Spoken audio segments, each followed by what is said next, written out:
사도행전 16장 11절부터 18절 말씀 같이 읽겠습니다. 우리가 드로아에서 배로 떠나 사모드라게로 직행하여 이튿날 네아폴리로 가고 거기서 빌립보에 이르니 이는 마게도냐 지방의 첫 성이요 또 로마의 식민지라. 이 성에서 수일을 유하다가 안식일에 우리가 기도할 곳이 있을까 하여 문밖 강가에 나가 거기에 앉아서 모인 여자들에게 말하는데, 두아디라시에 있는 자색옷감 장사로서 하나님을 섬기는 루디아라 하는 한 여자가 말을 듣고 있을 때 주께서 그 마음을 열어 바울의 말을 따르게 하신지라. 그와 그 집이 다 세례를 받고 우리에게 청하여 이르되, 만일 나를 주 믿는 자로 알거든 내 집에 들어와 유하라 하고 강권하여 머물게 하니라. 우리가 기도하는 곳에 가다가 점치는 귀신 들린 여종 하나를 만나니 점으로 그 주인들에게 큰 이익을 주는 자라. 그가 바울과 우리를 따라와 소리질러 이르되, 이 사람들은 지극히 높은 하나님의 종으로서 구원의 길을 너희에게 전하는 자라 하며 이같이 여러 날을 하는지라.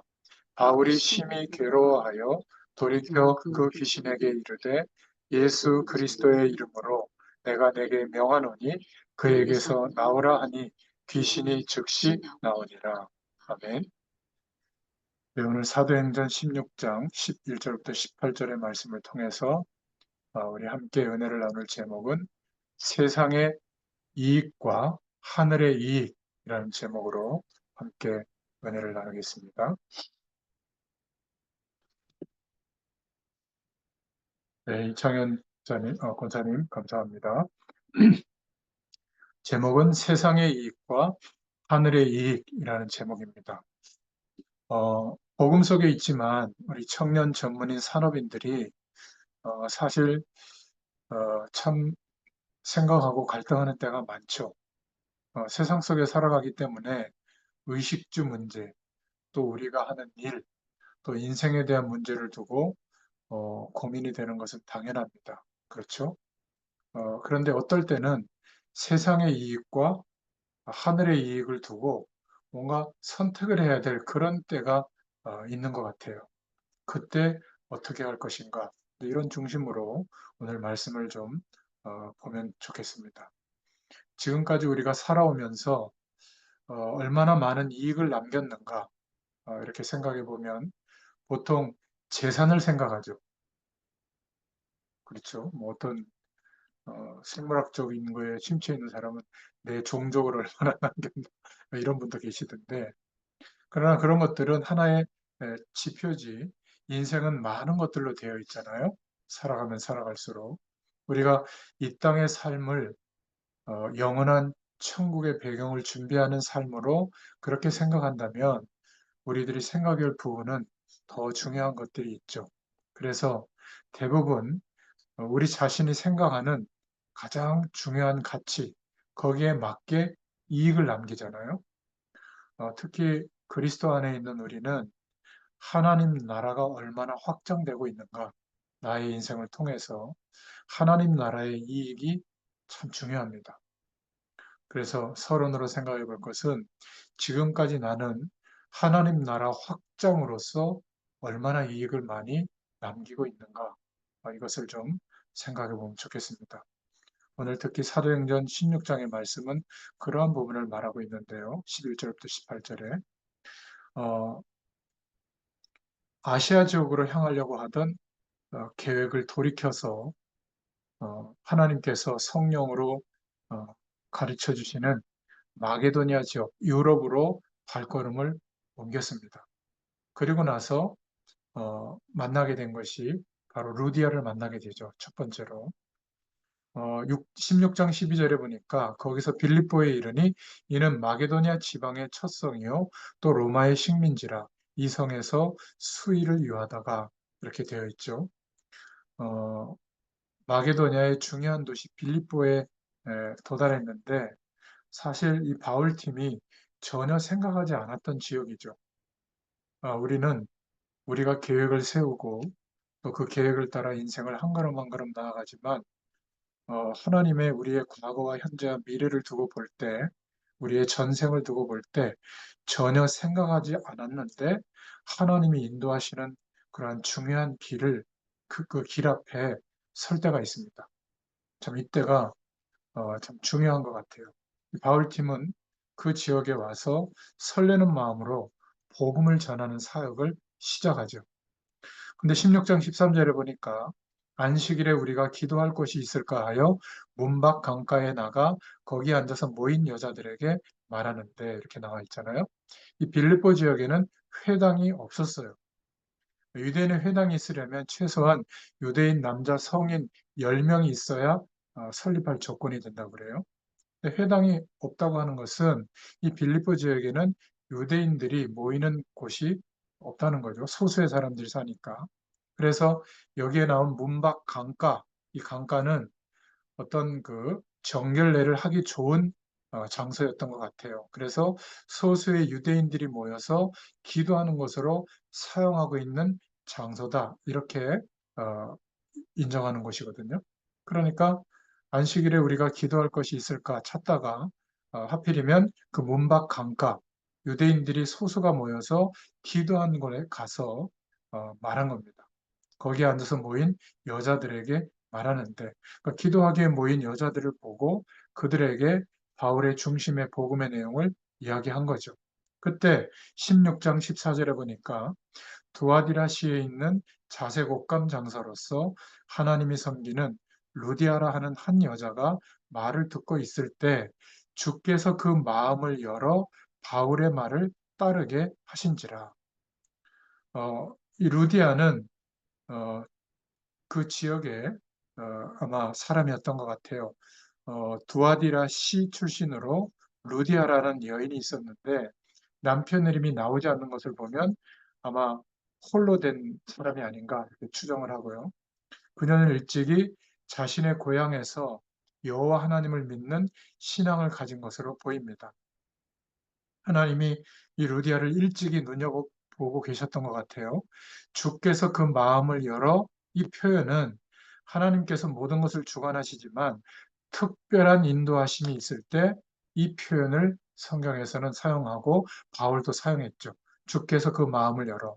하나님께서 루디아의 마음을 열어 바울이 전하는 복음을 받아들이게 된 거예요.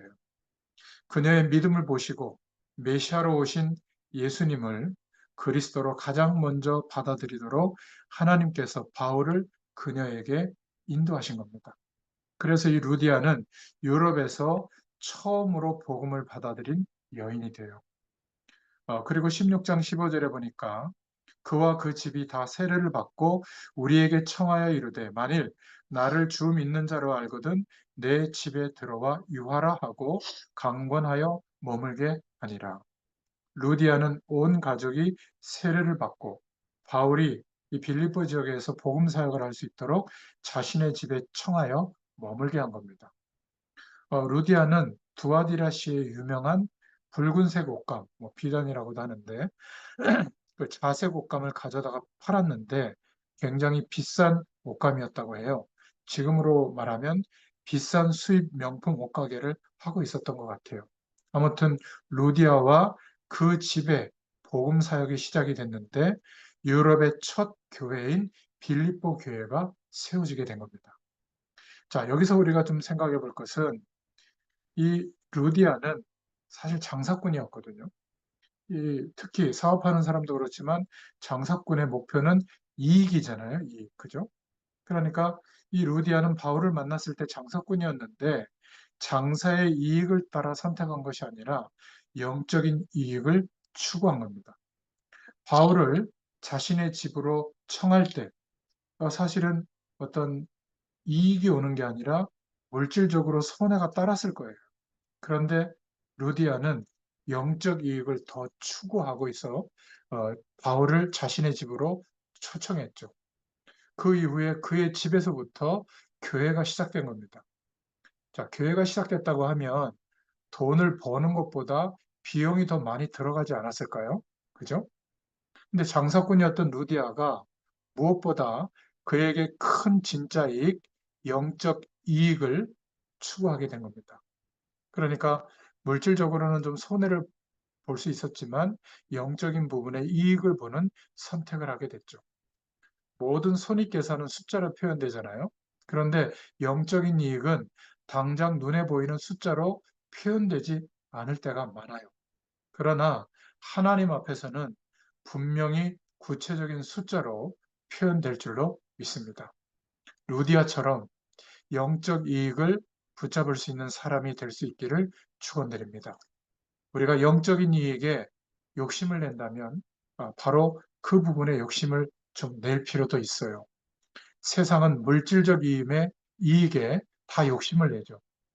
영적인 축복을 모르기 때문에 뭐 일면 당연합니다. 그러나 우리는 신앙인으로서 영적 이익이 훨씬 중요하다는 것을 알고 있습니다. 그렇다면 하늘나라의 이 영적 이익을 위해서 우리가 욕심을 내야 되지 않겠나? 저는 이 말씀을 생각하면서 그런 응답을 받았습니다. 세상 사람들이 물질적인 이익을 위해서 욕심을 내는 것보다 예수 믿는 우리가 영적인 이익을 위해서 욕심을 내는 그 중심이 더 커야 하지 않을까 그렇게 생각됩니다. 우리가 무엇을 향한 욕심을 갖고 있다는 것은 그것에 대해서 얼마나 사랑하고 있는가 그런 깊이를 나타내는 걸 수도 있잖아요. 그렇죠? 그래서 빌립보를 통해서 빌립보 지역에서 루디아를 만났는데 이 루디아를 통해서 정말 이 루디아는 세상의 이익과 하늘의 이익을 두고 하늘의 이익을 선택하는 그런 모습을 봤습니다. 자, 두 번째 아주 반대되는 만남인데요. 점치는 여인과 그 여인을 통해서 이익을 보는 주인들을 또 만나게 됩니다. 16장 16절에 보니까 우리가 기도하는 곳에 가다가 점치는 귀신 들린 여종 하나를 만나니 점으로 그 주인들에게 큰 이익을 주는 자라. 아마 이 여종은 귀신이 그 안에 있어서 미래에 대한 점을 쳐주는 것 같아요. 그러니까 그것으로 많은 이익을 얻고 있었던 겁니다. 미래에 대해서 점을 치는 사람들은 셋 중에 하나인데 귀신에 의해서 점을 쳐주는 것이든지 아니면 확률이라고 말하지만 실제로는 심리적인 것을 활용해서 이익을 본다든지 아니면 사기꾼들이죠. 동양은 뭐 사주라고 하는 것을 중요하게 여기고 서양에서는 태어나는 별의 위치를 중요하게 생각한다고 해요. 그게 더 맞다, 과학이다 이렇게 말하는데 뭐 그런 것을 막 신뢰하면 조금 더 맞는 결과가 오기도 하죠. 그런데 그런 것들은 지금 동전을 딱 던져서 동전 앞면이 연속해서 나올 확률이 적은데도 연속해서 나오는 그런 일은 흔해요. 하루에 벼락에 몇 번 맞을 확률이라는 로또 당첨되는 사람들이 하루에 안 나오는 게 아니라 매일 나오잖아요. 그러니까 확률에 속지 말아야 됩니다. 미래에 대해 가르쳐 준다는 것은 확률을 말하고 심리를 이용하지만 전부 사기라고 볼 수 있죠. 그 점치는 사람이 모르고 하는 사기가 있고 알고 하는 사기가 있을 뿐입니다. 자, 그렇다면 귀신에 의해서 점을 치는 경우는 어떨까? 이 귀신은 더 사람에게 영향을 미치죠. 그래서 귀신은 사람보다 더 많은 것을 알고 있고 힘을 가지고 있기 때문에 그렇습니다. 그러나 꼭 기억해야 될 것은 이 귀신의 세력은 절대로 사람에게 이익을 주지 않습니다. 그 사람을 더 해치죠. 타락한 천사가 절대로 사람을 위해서 존재하는 그 세력이 아니에요. 어떤 식으로든 사람을 멸망하도록 하기 위해서 존재한다는 것을 기억해야 됩니다. 그래서 성경은 미래를 점치는 것을 금하고 있죠. 왜 그럴까요? 비밀이라서 그럴까요? 아닙니다. 미래가 아닌 것을 미래로 옭아매기 때문에 그래요. 미래에 대해 말한다는 것은 거짓이에요. 미래는 오늘 만들어가는 것이지 정해져 있는 어떤 것이 아니기 때문에 그렇습니다. 오히려 미래를 말해주고 미래가 그렇게 될 것을 믿도록 해서 오히려 그것에 옭아매도록 하는 역할을 하기 때문에 성경은 미래를 점치는 것을 금하는 겁니다. 미래는 말씀으로 나와 있잖아요. 어떻게 된다고요? 주님께서 재림하시죠. 언제요? 모든 민족에게 복음이 증거되면 재림하시고 심판의 때가 온다고 했습니다. 그리고 영원한 하나님 나라가 시작이 되는 것이죠. 우리는 성경이 말하고 있는 미래를 알고 있죠. 또 마지막 때가 되면 처치의 기근이 일어나고 전쟁이 일어나고 서로가 서로를 믿지 못하고 이상한 병이 돌고 그런 내용들이 성경에 나옵니다. 그대로 될 거예요. 그래서 오늘날에도 미래에 대해서 점을 치는 것은 대단한 사업이죠. 교회가 많다고 하지만 점치는 집은 더 많습니다. 뭐 스포츠 신문 같은 데 보면 뭐 점 보는 집 뭐 이런 것도 많이 나오고요. 또 요즘은 막 유튜브로 막 직접 막 점, 점치고 막 하는 거를 막 생방을 하더라고요.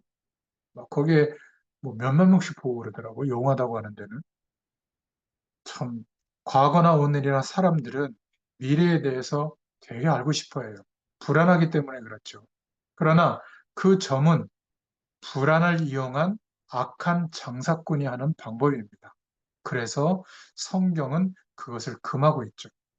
오늘 사도행전 16장 19절에 보니까 점치는 여인이 어떻게 주인을 열어두었는지는 잘 나와 있지 않아요. 그러나 그녀의 점치는 실력이 좋았던 것 같아요. 그래서 그 여인에 대한 지분을 가지고 수익을 나누고 있었던 사람들이 복수로 있었던 것 같아요. 주인들 이렇게 표현한 거 보니까. 그런데 이 바울이 빌립보에서 전도를 하고 있을 때 이 귀신 들린 여정이 따라다니면서 괴롭게 하는 겁니다. 16장 17절에 이 사람들은 지극히 높은 하나님의 종으로 구원의 길을 너희에게 전하는 자라 이러면서 소리 지르며 따라다니는 거예요. 이 귀신의 말은 맞는 말이죠. 하나님의 종이다. 구원의 길을 전하는 자다. 귀신이 그 맞는 말을 할까요? 이 여정이 전도를 돕는 것처럼 보이지만 그렇지 않습니다. 이 귀신의 세력, 사단의 세력은 결코 복음의 이로운 일을 하지 않아요. 귀신 들린 여종은 하나님의 사람 바울 일행을 직접 대항해서 싸울 수 없게 되자 간접적으로 따라다니면서 괴롭히는 겁니다. 귀신은 옳은 말을 하고 있죠. 그러나 그것이 바울의 전도 여행을 도울 목적이 아니었습니다. 사단의 목적은 복음을 방해하는 거예요.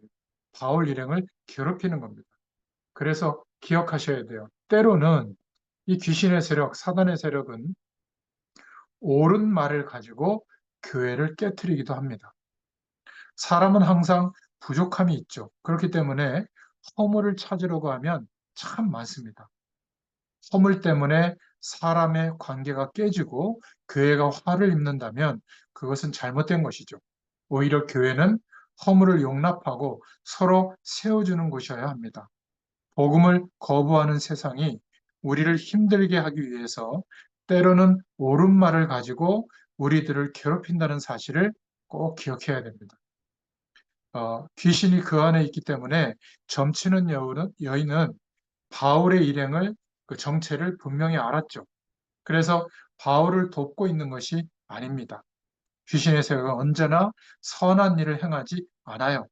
지극히 높은 하나님은 구원, 이런 단어는 모두 진짜를 말하기보다는 사람을 혼동하게 하는 것이죠. 결국 이 바울은 귀신이 이 여인에게서 나가도록 치유해버립니다. 16장 19절에 보니까 그런데 반응이 완전히 달라요. 루디아하고는.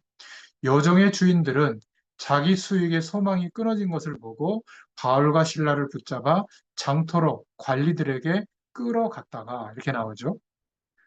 귀신이 따라간 게 얼마나 좋은 겁니까? 얼마나 시달렸을 텐데. 그러나 그 여인을 통해서 이익을 얻던 주인들에게는 나쁜 소식인 거예요. 자신들의 이익이 줄어들기 때문에. 그러니까 세상의 이익을 계속 쫓아가면 우리도 마찬가지입니다. 하늘의 이익을 놓치는 경우가 많다라는 거예요. 세상의 이익에 모든 관심이 집중되기 때문에 눈이 멀게 되는 거죠. 우리가 무엇인가를 더 얻는다는 것은 기쁜 일입니다. 돈을 더 얻는다는 것은 세상을 다 가진 것과 같은 기쁨이 될 수 있습니다. 그래서 세상의 이익을 얻기 위해 인생의 모든 시간을 다 사용하죠. 그러나 분명히 그 사람은 하나님 나라의 일을 도울 수가 없을 겁니다. 이 점치는 여인과 관련된 사람들은 자신들의 세상 이익 때문에 바울을 통해서 전해지는 복음과 하나님 나라의 축복에 대해서 전혀 볼 수가 없었던 겁니다. 보험 가진 청년 전문인 산업인 여러분, 우리들이 분명히 의식주가 필요합니다. 그러나 그것은 우리 인생을 살아가는 목적이 아니에요.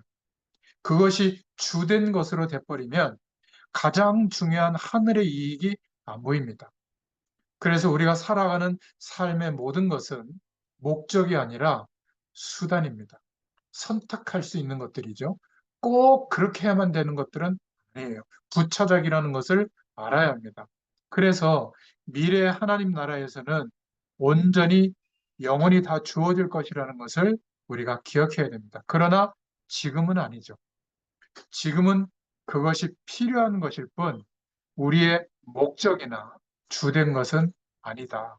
그래서 지금은 사실 그러한 것들이 우리의 영적인 눈을 멀게 할 때가 많습니다. 그래서 대부분의 사람들은 돈이 많으면 교만하고 적으면 절망하죠. 어떤 경우도 하나님의 말씀의 기준에서 보면 좋은 모습은 아닙니다. 세상의 이익은 부차적인 것이기 때문에 우리는 많아져도 교만하지 말고 적어져도 절망하지 말아야 합니다. 세상의 이익에 우리의 모든 관심이 집중되다가 하늘의 이익에 대해서 눈이 멀지 말아야 할 줄로 믿습니다.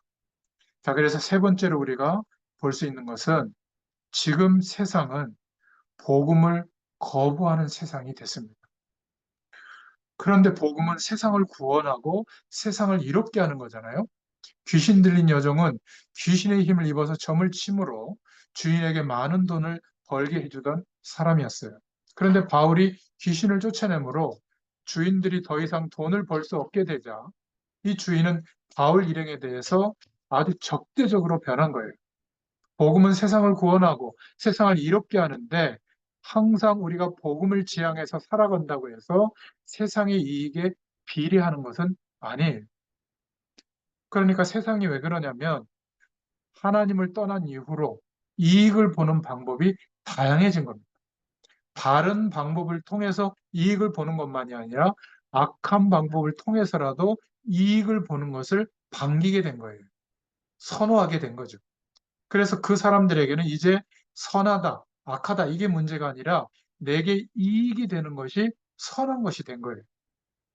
그러니까 최고 지도자들인 국가를 끌고 있는 지도자들도 이게 선한지 악한지 법적인 것인지 아닌지 이거를 넘어서서 내게 이익이 되면 선한 거다. 이런 막 괴물 같은 판단들을 내리는 거죠. 그러니까 세상은 언제든지 이익에 반한 상황이 되면 복음에 대해서도 분명히 보고 있지만 아주 급박하게 반대할 때가 있다는 사실을 우리는 기억해야 됩니다. 그래서 이익이 되지 않을 때는 복음을 거부한다는 것. 세상은 항상 복음이 그들의 이익에 부합될 때는 환영하다가도 그들의 이익에 부합되지 않는다고 생각하면 순간적으로 돌아섭니다. 이 여정의 주인들이 바울 일행을 송사하니까 빌립보의 관원들은 순식간에 바울 일행을 잡아들이고 매를 친 거예요. 왜 그렇죠? 이 빌립보의 관원들, 행정관들은 바울 일행을 통해서 전달되는 복음을 통해서 일어난 하나님의 역사를 봤어요. 그러나 그들에게는 복음이 그렇게 중요한 게 아니었기 때문에 당연히 자신들의 이익을 따라 급박하게 움직이죠. 우리에게는 복음이 참으로 소중한 것이지만 이 사람들에게 있어서 복음은 그냥 지나가는 소리예요. 저는 교회 안에 세속주의가 들어와서 성공하고 잘되고 커지고 막 이렇게 부요함을 누리고 이것에 익숙해져 있다 보니까 어느 시간이 되니까 그러한 것을 당연시하고 교회 구성원들이 힘을 합쳐서 헌금하고 모여진 그 재정들이 가장 중요한 현장을 위해서 어려운 사람들을 위해서 쓰여져야 될 거 아니에요. 이것은 잊어버린 지가 오래예요. 참 너무 안타까운 일들이 많습니다. 그러니까 교회 안에 있는 성도들에게조차도 인정받지 못하는 또 목회자들 스스로도 뭔가 부끄러우니까 감추고 말이죠. 뒤에서 이상한 일을 하는 이런 일들이 비일비재합니다. 여러분 기억해야 돼요. 복음을 정말 중요한 기준으로 붙잡고 있다면 그렇게 할 수가 없거든요. 그들에게는 복음이 단지 그냥 내 이익을 취할 때는 좋은 겁니다. 그러나 이익에 반할 때는 언제든지 복음보다 다른 기준을 내세우게 되죠. 그래서 세상이 언제든지 복음을 거부할 수 있다는 사실을 우리는 꼭 기억해야 됩니다. 그러나 마지막으로 복음을 거부하는 세상 속에서 살고 있지만 낙심하지 말아야 합니다. 복음을 전하다가 복음이 거부될 때 당연한 거예요. 그러나 낙심하지 말아야 합니다. 왜냐하면 그들 중에 하나님의 시간이 되면 하나님께서 구원 주식으로 작정된 자는 믿거든요. 구원의 축복이 임하거든요. 그래서 우리는 인내할 수 있어야 됩니다. 바울은 아시아 지역으로 가려다가 하나님의 인도하심으로 인해서 유럽 쪽으로 왔죠. 순종한 거예요. 계획을 돌이켜서. 마게도니아 지역 첫성 빌립보에서 하나님이 열매 맺고 막 축복한 게 아니라 매를 막 죽도록 맞은 겁니다. 그것도 귀신을 쫓아냈다고 대단한 사역을 한 건데 그래서 매를 맞은 거예요. 하나님이 가라고 하셔서 간 곳의 첫성이니까 그 첫성에서 조금 화려한 열매를 맺는다든지 아니면 최소한 핍박이라도 없어야 될 거 아니에요? 그런데 우리가 복음을 전하는 세상은 그렇게 냉담합니다. 하지만 복음을 거부하는 세상 속에 우리는 낙심하지 말아야 됩니다. 그러한 일들을 통해서도 하나님은 하나님의 사람들을 찾게 하시고 일으키십니다. 복음을 거부하는 세상에 낙심하지 말고 복음을 거부하는 세상의 거짓됨에 빠지지 말고 복음을 전하는 일에 강인하게 깨어 있어야 될 줄로 믿습니다. 오늘 질문에 여러분들 스스로 기도해 보세요. 나는 내 삶의 환경에서, 내 주변에서 하나님 나라의 이익이 더 커지고 있는가? 복음이 더 커지고 있는가? 그렇죠? 복음을 방해하는 사단의 책략을 분별하고 우리가 깨어 있어서 복음을 확장시키는 주님의 일꾼이 되기를 간절히 축원합니다. 하나님 나라가 확장되는 그 일은 우리가 살아가는 이 땅에서, 이 세상에서 가장 중요한 일인 줄로 믿습니다. 이익을 위해서 사람들이 움직이는 것을 오늘 빌립보서 16장 11절부터 18절의 내용을 통해서 살펴봤습니다. 두 종류의 사람을 봤죠, 반응을. 루디아는 장사꾼으로서 세상 이익에 눈이 밝은 사람이었습니다. 그런데 바울을 만나서 복음을 받아들였고 영적인 이익에 눈을 뜨면서 자신의 집에서부터 시작된 그 복음 운동이 유럽을 복음화하는 그 중요한 시작, 첫 교회, 빌립보 교회가 된 줄로 믿습니다. 또 점치는 종과 그의 주인들도 바울을 통해서 복음을 만난 거예요. 사람의 운명을 가지고 장난치는 직업이었지만 이익을 많이 갖고 있었지만 그것을 즐겼죠. 바울에 의해서 귀신이 쫓겨나는 위대한 일을 경험했는데도 불구하고 복음의 마음의 문을 연 것이 아니라 오히려 폭력적인 행동으로 바뀐 겁니다. 세상의 이익이 줄어들었기 때문이죠. 오늘날에도 똑같은 것 같아요. 복음을 복음 때문이 아니라 자신들의 이익에 따라 들었다 놨다 하는 것 같아요. 정말 복음이 들어설 자리가 없을 정도로 자신의 의로 충만한 사람들이 너무나 많습니다. 세상의 기준으로 가득 찬 사람들이 너무나 많아요. 이로울 이, 더할 이, 이게 이익이잖아요. 물질적으로나 정신적으로나 보탬이 되는 것을 따라서 추구합니다. 우리는 세상의 일시적, 물질적 그런 이익이 아니라 하늘나라의 배경 속에서 우리에게 허락하시는 영원한 종합적인 이익을 생각하고 선택할 수 있기를 축원드립니다. 오늘 루디아처럼 하늘의 이익을 위해서 사는 삶을 선택할 수 있기를 축원드립니다. 하늘의 이익을 위해 우리의 힘을 다하는 그러한 삶이 되기를 부탁드립니다. 기도하겠습니다. 하나님 너무 감사합니다. 오늘도 주의 말씀을 통하여 다시 한번 세상 속에 살아가지만 무엇을 위하여 살아야 할지를 말씀으로 깨닫게 하시고 또 믿음의 고백을 드릴 수 있도록 축복해 주셔서 감사합니다. 일평생 그 중심이 흐트러지지 않게 하시고 하나님께서 고백하게 하신 그 중심을 따라 하늘의 놀라운 배경이 임하는 우리의 삶이 되게 하여 주시옵소서. 감사드리며 예수님의 이름으로 기도드렸습니다. 아멘. 감사합니다. 감사합니다. 감사